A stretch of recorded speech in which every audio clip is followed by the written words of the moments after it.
তুমি মোক ভাল পোৱানে নোপোৱা সেয়া তোমাৰ কথা, কিন্তু মই যে তোমাক ভাল পাওঁ সেয়া মোৰ শেষ কথা।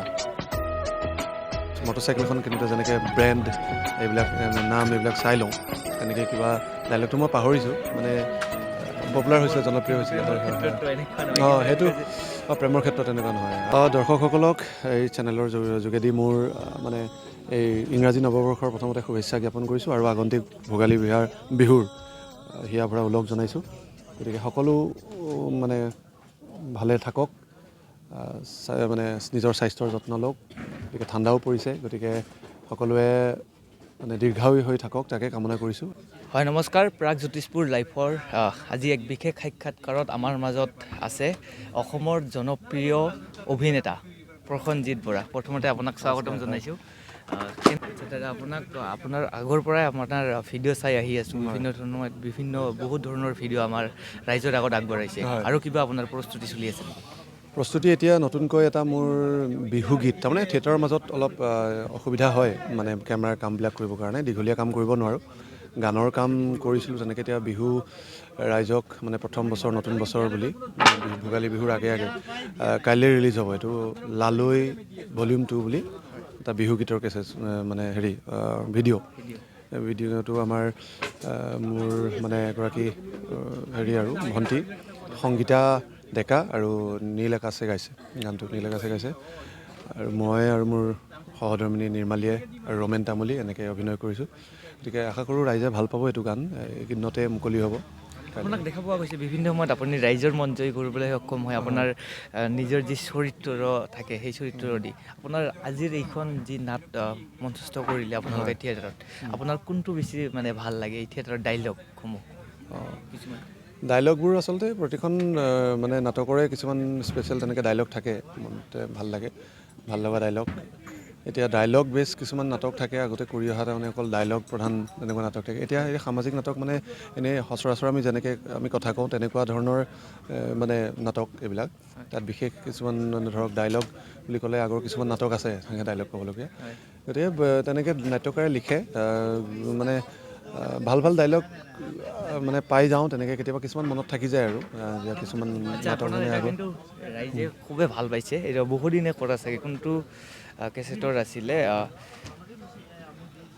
মই মটৰ চাইকেল এখন কিনোতে, এইটো কেনেকুৱা আছিল অলপমান?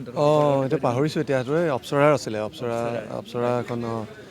সেইখন মানে হ'ল আজি 2007 চনতে কৰা নেকি। তেতিয়া গানকেইটা শ্ৰীমান শেখৰৰ গানকেইটা খুব জনপ্ৰিয় হৈছিলে আৰু গায়ত্ৰী মহন্তৰ লগত কৰিছিলোঁ অপ্সৰাৰ। তাৰ মানে এই তেনেকুৱা কিবা এটা ডাইলগ আছিলে ন, মটৰচাইকেলখন কিনোতে যেনেকৈ ব্ৰেণ্ড এইবিলাক নাম এইবিলাক চাই লওঁ, তেনেকৈ কিবা ডাইলগটো মই পাহৰিছোঁ, মানে পপুলাৰ হৈছিলে, জনপ্ৰিয় হৈছিলে।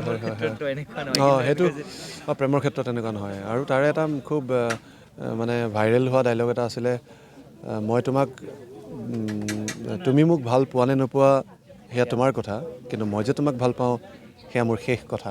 সেইটো এটা আছিলে ডাইলগ। তেনেকুৱা ডাইলগ থাকে। এতিয়া পতক হঠাৎ ক'বলৈ দিগদাৰ হয়, তেনেকৈ অকণমান চাই দিলে গম পোৱা যায় আৰু। এতিয়া যিহেতু আপোনাক প্ৰাগজ্যোতিষপুৰ আমাৰ দৰ্শকসকলে আপোনাক চাই আছে, সেই দৰ্শকসকলক কি জনাব বিচাৰিব আপুনি? দৰ্শকসকলক এই চেনেলৰ যোগেদি মোৰ মানে এই ইংৰাজী নৱবৰ্ষৰ প্ৰথমতে শুভেচ্ছা জ্ঞাপন কৰিছোঁ আৰু আগন্তুক ভোগালী বিহুৰ হিয়া ভৰা ওলগ জনাইছোঁ। গতিকে সকলো মানে ভালে থাকক, মানে নিজৰ স্বাস্থ্যৰ যত্ন লওক। গতিকে ঠাণ্ডাও পৰিছে, গতিকে সকলোৱে মানে দীৰ্ঘায়ু হৈ থাকক তাকে কামনা কৰিছোঁ। আৰু এনেদৰে চাই থাকিব, আমাক উৎসাহ উদ্দীপনা জগাই থাকিব। নাটকটো চালেই ইয়াতে এতিয়া ধৰক যদি তেওঁলোকে চায়ো, গতিকে তাৰ পৰাই আশীৰ্বাদ কৰি থাকিব, সেয়া আশা কৰিছোঁ আৰু। ধন্যবাদ। দাদা, আপোনাৰ পৰা আমি যদি শেষত এটা কথা জানিব বিচাৰোঁ যে এতিয়া আপুনি বহুদিনৰ পৰা নাটকৰ লগত জড়িত হৈ আছে, আপুনি তাৰে গোটেইখিনি এতিয়া যিবিলাক নৱপ্ৰজন্ম উঠি আহিব বিচাৰি আছে তেখেতসকলক কি জনাব? তেখেতসকলকো স্বাগতম। সদায় তেওঁলোকে আহক। আজিকালি নৱপ্ৰজন্ম মানে খুব এডভান্স, তেওঁলোকে ছ'চিয়েল মিডিয়া হৈ গ'ল যেতিয়া, বহুত এতিয়া ধৰক প্ৰতিভা, আগতে লুকাই থকা প্ৰতিভা মানে এতিয়া ছ'চিয়েল মিডিয়াৰ যোগেদি মানে কিছুমানে নিজে আত্মপ্ৰকাশ কৰিছে। গতিকে খুব ভাল খবৰ সেইবোৰ, আৰু আহি থাকক, তেওঁলোকে লাগি থাকক। নিজৰ সাধনা লাগিব, একাগ্ৰতা লাগিব, গতিকে কৰি থাকক। আৰু যিখিনি ছাত্ৰ ছাত্ৰী তেওঁলোকে পঢ়া শুনাটো লাগিবই, সেইখিনি কমপ্লিট কৰি যেতিয়া এই নিজৰ যিটো হবি, যিটো মানে যিখিনি প্ৰতিভা সেইখিনি যাতে জীয়াই ৰাখে তেনেকৈ আগবাঢ়ি আহক আমি আছোঁ যদি সহায় মানে কৰিব লগা হয় তেতিয়াহ'লে আমি নিশ্চয় তেওঁলোকক চাম থেংক ইউ হয় আৰু এয়া আছিলে অসমৰ জনপ্ৰিয় অভিনেতা প্ৰসেনজিৎ বৰাৰ বিশেষ সাক্ষাৎকাৰ